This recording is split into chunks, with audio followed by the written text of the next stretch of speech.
অন্ধের দেশে আয়না বিক্রি করে কোনো লাভ নেই।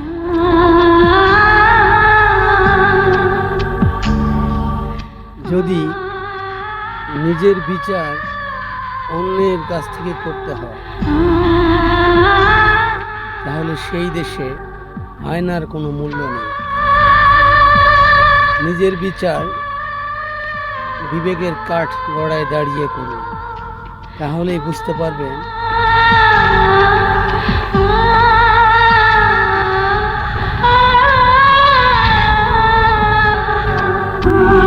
নিজের বিচারটা সঠিক। রাত্রে শুলে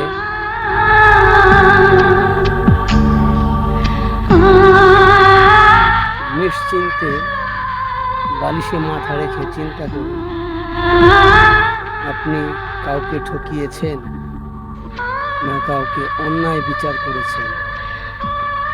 বিবেক আপনাকে ঠিকই বলবে কতটা সঠিক কাজ করেছেন।